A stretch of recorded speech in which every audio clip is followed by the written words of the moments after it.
Hello दोस्तों, मैं संदीप आप सबका अपने यूट्यूब चैनल ज्ञान आर्यवेल में स्वागत करता हूं। देखिए, बहुत दिन से हम वीडियो नहीं डाल पा रहे थे। ठीक, तो आज हम ये संपूर्ण हिंदी बैच के उसका वीडियो डालने जा रहे हैं। ये आपका चौथा पार्ट होगा शब्द का। ठीक, क्योंकि हमारा शब्द चल रहा था तो शब्द का ये चौथा पार्ट है। देखिए, हम एक तरफ से शुरू से लेके आखिरी तक पूरी हिंदी इसमें कवर करेंगे। ये हमारा संपूर्ण बैच चल रहा है। ठीक, तो इसका चौथा पार्ट है। ये शब्द का है। इसके पहले हमने वर्णमाला, भाषा, बोलियों के बारे में पढ़ा दिया है। तो अगर आप इसके पिछले वीडियो देखने आते हैं तो हम बता दें आपको कैसे देखना होगा। तो चलिए बताते हैं। देखिए, जब आप हमारे ज्ञान आर्यवेल के प्ले लिस्ट में जाएंगे तो आपको प्ले लिस्ट बनी हुई मिल जाएंगी। जैसे कि देखिए, अगर आप दिल्ली पुलिस की तैयारी कर रहे हैं तो आपको उसके प्रीवियस ईयर पेपर मिल जाएंगे। दिल्ली पुलिस के उस पर जा करके आप क्लिक करेंगे। ठीक, यूपी टेट, सी टेट की और सुपर टेट के प्रीवियस ईयर चाहिए तो आप इस पर क्लिक करके देख सकते हैं। हिंदी टेस्ट सीरीज बहुत सारी करवा रखी है, इस पर देख सकते हैं। अगर आप यूपीएसआई की तैयारी कर रहे हैं तो यूपीएसआई के प्रीवियस ईयर पेपर सेट आपको इस पर मिल जाएंगे। उसके अलावा मूल विधि और देखिए, जो हम हिंदी की बात कर रहे हैं, संपूर्ण हिंदी के जो पिछले वीडियो हैं बहुत सारे, वो आपको इस पर मिलेंगे। देखिए, हमने लगभग 41 वीडियो इसमें बना दिए हैं, पहले से ही मौजूद है। ठीक, तो संपूर्ण हिंदी की बैच अगर आपको देखने तो इस पर आपको एक तरफ से हिंदी शुरू से लेकर आखिरी तक ना, आदि से अंत तक की हिंदी आपको मिल जाएगी, जिससे आप अपने स्कोर को बहुत ही अच्छा बना सकते हैं। तो चलिए शुरू करते हैं आज का चौथा पार्ट। तो देखिए, हमने प्रीवियस ईयर उसमें हमने शब्दों के भेद देख रहे थे। ठीक, तो हमने बनावट के आधार वाले जो शब्द हैं, योग रूढ़, ठीक, यौगिक और रूढ़ शब्द है ना, ये तीनों हमने देख लेते थे इसके पहले वाले वीडियो में, तीन वीडियो में पार्ट में। ठीक, उसके अलावा फिर हमने इतिहास और स्रोत के आधार पर देखे थे तत्सम, तद्भव, देशज, विदेशज और संकर शब्द के बारे में देखे थे। तो आज हम देखेंगे अर्थ के आधार पर। ठीक, अर्थ के आधार पर इन्हें कितने भागों में बांटा था? 4 भागों में। ठीक, एकार्थी शब्द, अनेकार्थी शब्द, समानार्थी शब्द और विपरीतार्थी शब्द ना, विपरीत शब्द। ठीक, तो ये होते, मगर 5वां शब्द भी पूछ जाता कभी कभार, तो इसके भी बारे में हम देखेंगे। तो चलिए आज हम शुरू करते हैं कि अर्थ के आधार पर शब्दों के भेद। तो अगर कभी आपसे पूछता है कि अर्थ के आधार पर शब्दों कितने भागों में बांटा गया, तो आपको 4 ही बताने हैं, 5वां नहीं बताना। फिर भी कभी अगर समसूत्र के बारे में पूछ लेता है, इसलिए इसको हम एक्स्ट्रा पढ़ा देंगे। ठीक, तो चलिए देखते हैं। देखिए, एक आर्थी शब्द पहला देखते हैं। एक आर्थी शब्द क्या होते हैं? देखिए, एक आर्थी शब्द वो होते हैं जिनका केवल एक ही अर्थ निकलता है। ठीक, एक आर्थी, देखिए एक आर्थी, ये दो शब्द में का एक प्लस अर्थी, तो एक मतलब एक और अर्थी मतलब अर्थ देने वाला। ठीक, जो केवल एक ही अर्थ दे। ठीक, वो क्या होते हैं? एक आर्थी शब्द होते हैं जिनका केवल एक ही अर्थ होगा। ठीक, जैसे देखते हैं कि व्यक्तिवाचक संज्ञा के शब्द सभी क्या होते हैं? एक आर्थी के अंतर्गत आते हैं। जैसे मान लिया कि कोई चीज़ है, जैसे मान लिया गंगा कहा गया। अब गंगा से आपके दिमाग में केवल एक ही चीज़ आएगा, गंगा को और कोई दूसरा अर्थ नहीं होता। गंगा मतलब क्या? एक नदी है। दिल्ली मतलब क्या? आपके दिमाग में दिल्ली मतलब क्या? एक शहर है। जैसे कि आप देखते हैं कि आपसे पूछ लिया गया है ना कि कर्मीज क्या होता है, तो कर्मीज आपने बता दिया 2-3 चीज़ें होती हैं, हाथ भी होता, टैक्स भी होता, सूंड भी होता। ठीक, इस तरीके से तो इसके कई अर्थ नहीं निकले। दिल्ली मतलब क्या? दिल्ली एक शहर है। पटना मतलब क्या? एक राजधानी है। ठीक, जर्मनी मतलब क्या? देश है। ठीक, जर्मनी क्या है? देश है। अंग्रेजी क्या है? भाषा है। इसके केवल एक ही अर्थ निकले। मार्च क्या है? माह है, महीना है। रवि क्या है? दिन है। तो इस तरीके के शब्द क्या होते हैं? एक आर्थी शब्द होते हैं। इनसे क्वेश्चन ज़्यादा पूछे नहीं आते हैं। हाँ, पिछली बार यूपी में पूछ लिया गया था कि निम्नलिखित में से कौन सा एक आर्थी शब्द है, तो जो जिसका कोई अर्थ और ना निकले वो आपका क्या? एक आर्थी शब्द हो जाएगा। जाहिर सी बात, व्यक्तिवाचक संज्ञा अगर होंगे तो वो एक आर्थी ही होंगे। ठीक, तो यहाँ से क्वेश्चन ज़्यादा बनते नहीं हैं। अब अगला देखते हैं। देखिए, इनमें टोटल हम 5 चीज़ें पढ़ेंगे। ठीक, कौन कौन से पढ़ेंगे? एकार्थी, अनेकार्थी, समानार्थी, विपरीतार्थी और श्रुतसम भिन्नार्थक शब्द। ठीक, तो चलिए, एक हो गया एकार्थी शब्द। अब देखते हैं क्या? अनेकार्थी शब्द। अनेकार्थी शब्द क्या होते हैं? देखिए, अनेक अर्थी, तो अनेक मतलब क्या? बहुत सारे, है ना। अर्थी मतलब अर्थ निकलने वाले। अनेकार्थी शब्द वे शब्द होते हैं जिन शब्दों के अर्थ एक से अधिक हों, बहुत सारे अर्थ निकल जाएं। ठीक है, तो वो चीज़ें हम देखें। और यहाँ से क्वेश्चन बहुत बार बनता है, तो इसकी पूरी हम लिस्ट देखेंगे जो कि इंपॉर्टेंट। देखिए, फालतू चीज़ें हम नहीं देखेंगे, जो आपके परीक्षा की दृष्टि से इंपॉर्टेंट होंगे वही हम इसमें शामिल किए हैं। ठीक, जैसे देखिए, अगर आपसे क्या हम हार, एक चीज़ बता देगा हार, तो हार का मतलब क्या? आपके दिमाग में तुरंत आएगा हार मतलब क्या होता है? पराजय। ये हार चुके होंगे या पराजित हो गए होंगे तब बोले हार।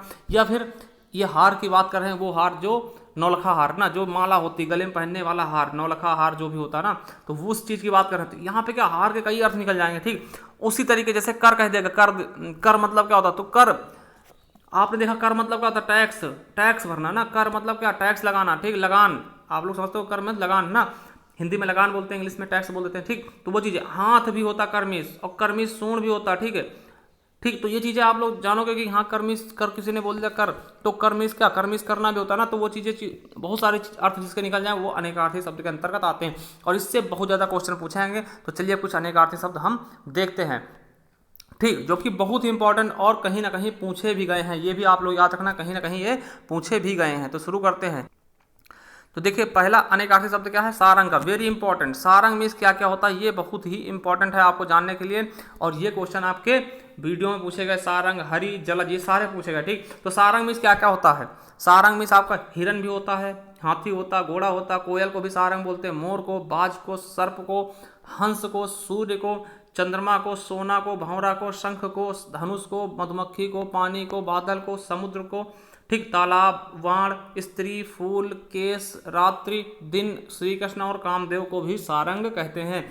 तो देखिए इनका यूज कहाँ होता है वो हम आपको बता दें। जैसे आपने कभी अगर इन्हें आप याद कर लोगे तो आपको अलंकार रटने की आवश्यकता नहीं पड़ेगी। जैसे देखिए अब एक आपने देखा होगा, सारंग ले सारंग उड़े सारंग पहुंचे आए, जय सारंग सारंग करे मुक्के सारंग जाए ना। तो यहाँ पर आपको कैसे पता चलेगा कि इसमें अलंकार क्या है, तो आप तुरंत पहचानोगे सारंग के बहुत सारे अर्थ निकल रहे हैं, ठीक है, सारंग के बहुत सारे अर्थ निकल रहे हैं। तो अगर अनेकार्थी शब्द आपको आते तभी आप उसमें अलंकार पहचान पाओगे। जैसे कहा गया कनक कनक ते सौगुनी ना, अब देखिए कनक कनक ते सौगुनी आपने पहचान लिया, हाँ कनक कनक 2 बार आया, मगर इनके अर्थ तो नहीं पता ना आपको। अगर अर्थ जब भी पता होंगे जब आपको अनेकार्थी शब्द आते होंगे, तो वहीं से आप क्या निकालोगे कि किसमें श्लेष अलंकार है। जैसे मान लिया कि एक शब्द एक ही बार आया उसके कई अर्थ निकल रहे हैं, तो वहां पर भी श्लेष अलंकार हो जाएगा, और एक शब्द कई बार आया उसके अर्थ अलग अलग हैं तो वहां पर यमक अलंकार हो जाएगा। पहचानो कब, जब आपको अनेकार्थी शब्द याद होंगे, ठीक। तो ये क्वेश्चन आपके डायरेक्ट किससे पूछे गए, वीडियो में और फॉरेस्ट गार्ड में बहुत ज्यादा बार, ठीक। चलिए दूसरा है हरि, मतलब क्या होता है, हरि मतलब क्या होता है, विष्णु, इंद्र, सर्प, सूर्य, घोड़ा को भी हरि बोलते हैं, चांद को भी बोलते हैं, किरण को, हंस को, आग को, हाथी को और कामदेव को भी हरि बोलते हैं, ठीक। हरि हरि रूप दियो नारद को ना, तो हरि मिर्च का भगवान विष्णु और हरि मिर्च का बंदर, तो इस तरीके की चीजें भी देखेंगे, ठीक। तो यहाँ पर हम बंदर भी ऐड कर लेंगे, हमने बंदर लिखना भूल गया, ठीक। तो हरि मिर्च का होता है, बंदर भी होता है, तो यार बानर भी याद रख लेंगे, ठीक। तो ये बहुत इंपॉर्टेंट है और इससे क्वेश्चन बहुत बार पूछे भी है ना। अगला है जलज, जलज, जल से उत्पन्न। देखिए जलज, जा मिर्च का होता है पैदा होना ना, जल से जो पैदा हो। तो कमल को भी जलज बोलते हैं, आपको पता होना चाहिए। ज्यादातर लोग कमल को भी बोलते हैं, मगर मोती को बोलते हैं, मोती भी तो जल से होते ना। मछली भी जल में रहने वाली ना, जल से उत्पन्न होती। और शंख भी कहाँ मिलते हैं, जल से। तो याद रखेंगे चंद्रमा को भी जलज बोलते हैं, चंद्रमा को भी जलज बोलते हैं और सिवार को जलज बोलते हैं, तो याद रखेंगे, ठीक। अगला है पतंग में, इसका होता है पक्षी को भी बोलते हैं, सूर्य को बोलते हैं पतंग, नाव भी बोलते हैं, पतिंगा भी को भी बोलते हैं और शरीर को भी पतंग बोलते हैं ना। माया दीपक नर पतंग, है ना, तो ऐसे पढ़ा होगा आप लोगों ने। इसके अलावा पानी को क्या क्या बोल सकते हैं, पानी को हम जल भी बोलते हैं, ठीक। पानी मतलब इज्जत को भी, हम सम्मान को भी पानी बोलते हैं। कहीं पानी पानी होगा मतलब कि लज्जा से भयभीत होगा ना, तो लज्जा हो गए, चमक, ठीक। वर्षा, स्वाभिमान, इज्जत। देखिए आपने श्लेष अलंकार पढ़ा होगा कि रहीमन पानी राखिए बिन पानी सब सून, पानी गए ना उबरे मोती मानुष चून। तो वहीं से आपको अगर पानी का अर्थ पता है, पानी मतलब क्या क्या हो सकता है, तो वहीं से आपको पता चल जाएगा श्लेष अलंकार। हमें पानी मतलब क्या, देखिए मोती के लिए क्या, चमक चाहिए। मनुष्य के लिए क्या चाहिए, स्वाभिमान, है ना, या फिर जिंदगी, ठीक। और चून के लिए क्या, जिंदगी, है ना, वो तो आपको पता है, इज्जत मनुष्य के लिए और स्वाभिमान, ठीक। तो ये सब चीज़ें क्या हैं, इसी से रिलेटेड हैं। तो अगर आप इनको याद कर लेंगे तो आपको अलंकार में बहुत ज़्यादा मदद मिलेगी, ठीक। तो उसी प्रकार से द्विज का देखते हैं। द्विज वेरी इंपॉर्टेंट है, याद रखेंगे। द्विज में पक्षी, ब्राह्मण, दांत भी होता है, तारा भी होता है, चंद्रमा भी होता है, अंडज भी होता है और प्राणी भी होता है, ठीक। तो ये चीज़ें आपको बहुत परेशान करती है, अंडज, ब्राह्मण और पक्षी और दांत। ये बहुत बार पूछाते हैं कि द्विज मतलब निम्नलिखित में से कौन सा नहीं होता, तो आपको याद रखना द्विज में इसका होता है अंडज, प्राणी, पक्षी, दांत और ब्राह्मण, ठीक। अगला कनक, देखिए कनक, कनक से सौगुनी, इसी से निकलते सारे अलंकार। तो कनक में सोना भी होता है, ये सबको पता होता है, सोना और धतूरा ये सबको पता, मगर गेहूं, आटा भी होता है, खजूर को भी कनक बोलते, टेसू को, पलास को भी बोलते, ये भी याद रखना, ठीक। अगला है कटक, कटक में सेना, शिविर, समूह, कड़ा, चटाई और श्रृंखला, जिसमें से आपको सेना बहुत बार पूछा गया कि कटक सेना का मतलब क्या होता है, कटक, तो ये याद रखेंगे, ठीक। अगला है कर्म, इसका होता है कर्म, इसका होता है किरण, टैक्स, हाथ, टैक्स और सूंड, ठीक, ये भी याद रखेंगे।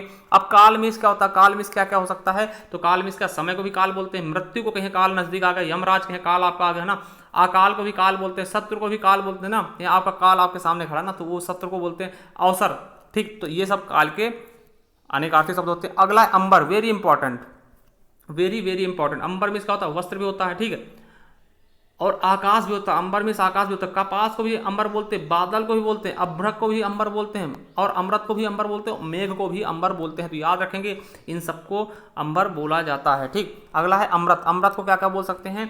तो अमृत, जल को भी अमृत बोला जाता है, पारा को भी, दूध को भी, अन्न को भी, स्वर्ण को भी, गिलोय को भी, सुधा को भी, और मृत्यु रहित। अमृत जो मृत्यु रहित कर दे, किसी को मरने न देना। अमृत पी लेते तो क्या अमर हो जाते हैं ना, तो वो चीजें। चलिए अगला देखते हैं, अर्थ मीन्स क्या होता है कि हमारी इस समय आर्थिक स्थिति सही नहीं है ना। अर्थ मीन्स क्या होता है? तो धन भी होता है। अभिप्राय कहें इसका क्या अर्थ है, मतलब अभिप्राय, इसका अर्थ क्या है, तो इसका मतलब क्या है, माने क्या है, इसके माने क्या है, इसका अर्थ क्या है, निमित्त, लिए, ये सब क्या होते हैं? अर्थ के अनेकार्थी शब्द हैं। अगला है वर्ण, अक्षर, है ना। तो अक्षर मीन्स क्या होता है? जिसका क्षरण ना हो, तो अक्षर मीन्स वर्ण भी होता है। ठीक, आप ध्वनि भी जानते होंगे। ठीक, तो याद रखेंगे। नाश रहित, अक्षर जो नाश ना हो ना, जिसका क्षरण ना हो, तो नाश रहित।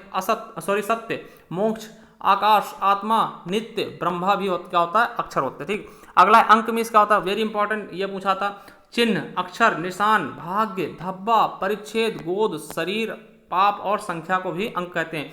जिसमें से आपको संख्या, चिन्ह और गोद तो बहुत ही इंपॉर्टेंट, ये पूछा था। ठीक, अंक भरना मतलब गोद लेना। ठीक, चलिए अगला ऋण मतलब क्या होता है? दायित्व, कहें हमारे ऊपर इनका ऋण है। ठीक, दायित्व। उपकार होता, कर्ज, कहें इनसे ऋण लिया। घटाना भी होता है। ठीक, कोई चीज कम करना। ठीक, और ये घटाना, ये वाला भी होता है ऋण मतलब ना। तो याद रखेंगे ऋण मतलब क्या क्या होता है। तो ऋण के क्या है अनेकार्थी शब्द? तो दायित्व, उपकार, कर्ज और घटाना। ठीक, अगला गो मतलब देखते हैं। तो गो मतलब क्या होता है? गाय को भी बोलते हैं। ठीक, पृथ्वी को भी गो बोलते हैं, दिशा को भी, माता को, सरस्वती को, इंद्रिय को, वाणी को, जल को, स्वर्ग को और बैल को भी गो बोलते हैं। ठीक, अगला खर, ये इंपॉर्टेंट, ये भी पूछा गया। खर मीन्स क्या होता है? तिनका, कहना खर पड़ेगा, कोई खर पड़ेगा ना। खर मीन्स तिनका। खर मीन्स गधा भी बोलते हैं। ठीक, दुष्ट को भी खर बोलते हैं। प्रखर, जो कि बहुत ही खरा हो ना बोलने में। ठीक, और राक्षस का नाम भी खर होता है। ठीक, चलिए अगला है पल्ला मीन्स क्या होता है? पल्ला बोलते हैं ना आंचल, जो क्या होता है? कपड़े का, साड़ी का एक पार्ट होता है आंचल, है ना। ममता जिस मम्मी के आंचल में है ना, तो वो चीज़ है ना। दिशा, पल्ला मीन्स क्या होता है? दिशा। किवाड़ होते हैं ना, कहीं किवाड़ा बंद कर लो, पल्ला बंद कर लो, है ना। तराजू, पल्ला को भी पल्ला बोलते हैं। तो तराजू होते दो, उसके तराजू के जो भाग होते हैं दो, जिसपे हम वस्तु रखकर तौलते हैं। और कपड़ा का लास्ट छोर भी पल्ला कहलाता है। ठीक, अगला पुष्कर। पुष्कर मीन्स क्या होता है? Very important. पुष्कर मीन्स का तालाब भी होता है। कमल को भी बोलते हैं।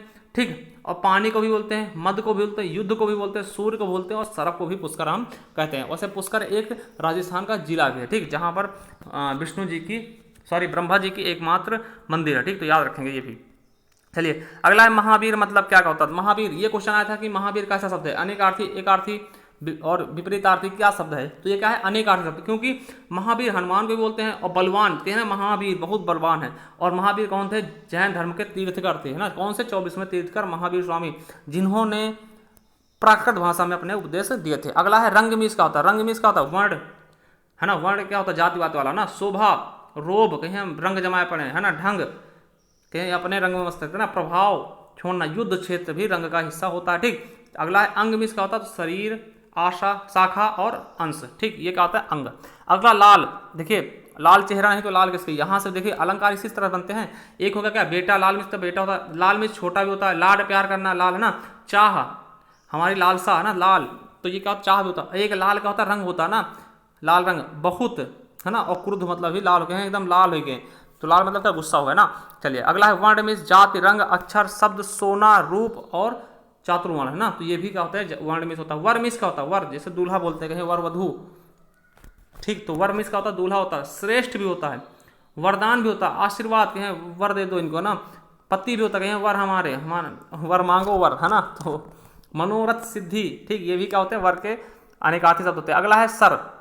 सर मीन्स क्या होता है? तालाब भी होता है, आपको पता होगा, सर सरोवर। सिर भी होता है, खोपड़ी को सर बोलते हैं। पराजित, चोटी, एकदम सर पे पहुंच गया। चिता, ठीक, इसको भी सर बोलते हैं। अगला है सुरभि, है ना। सुरभि या सुरभि, जिसको सुरभि बोलते हैं, लोग बड़ी की मानता लगाते हैं, तो वैसे सुरभि का होता है, गलत होता है ना। तो गौ में गौ होता है सुरभि में। बसंत ऋतु को भी सुरभि बोलते हैं। सुगंध, शराब, तुलसी, श्रेष्ठ, स्वर्ण और पृथ्वी को भी सुरभि बोलते हैं।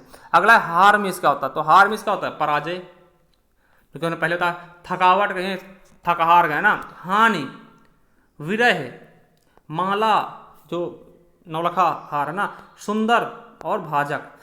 ठीक, तो ये क्या होते हैं, हार होते हैं। अगला अंश में, हंस में क्या होता है, तो हंस में क्या होता है, प्राण होता है। सूर्य को भी हंस बोलते हैं, आत्मा को बोलते हैं, शिव को बोलते हैं, ब्रह्मा को बोलते हैं, विष्णु को बोलते हैं, और पक्षी को भी, एक पक्षी होता है हंस नाम का, उसे भी बोलते हैं। अगला है सूर, सूर सूर तुलसी शशि ना, तो यहीं से सब निकले हैं, ठीक है, आपको याद रखना इनके नाम।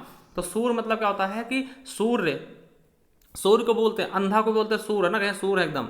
वीर को भी बोलते हैं सूरवीर, है ना, सूरदास को भी सूर बोलते थे, ठीक। सूर सूर तुलसी शशि, मतलब सूर का मतलब क्या, सूर्य, और एक सूर का मतलब क्या था, सूरदास, ठीक। विद्वान, और राग को भी सुर, सुर बोलते हैं ना, सुर को भी राग ही बोलते हैं, ठीक, तो याद रखेंगे। चलिए अगला देखते हैं, नेक्स्ट क्या कहता है हमारा, ठीक। तो देखिए ये आपके टॉप इंपॉर्टेंट है, ठीक है, तो यही आपको याद कर लेने, इन्हीं से आपको परीक्षा में मिल जाएंगे। ज़्यादा हमने कवर नहीं किए, वही कवर किए जो कि बहुत ही इंपॉर्टेंट है। अगर आप प्रीवियस ईयर जो भी इसके पहले के वीडियो देखना चाहते हैं तो आप हमारे चैनल पर जाएंगे, प्ले लिस्ट में आपको जो पसंद हो उस तरह के आप बैच में जा सकते हैं। अगर हिंदी की बात करते हैं तो हमने इसमें बहुत सी अच्छी चीज़ें पढ़ा रखी हैं, तो यहाँ पर जाकर के आप पूरी हिंदी देख सकते हैं, ठीक। अगर आप चैनल पर नए हैं तो चैनल को सब्सक्राइब कर लें और बेल आइकन जरूर प्रेस करें, जिससे आने वाली वीडियो नोटिफिकेशन आप तक आसानी से पहुँच सके। चलिए थैंक यू, धन्यवाद, मिलते हैं अगले वीडियो में।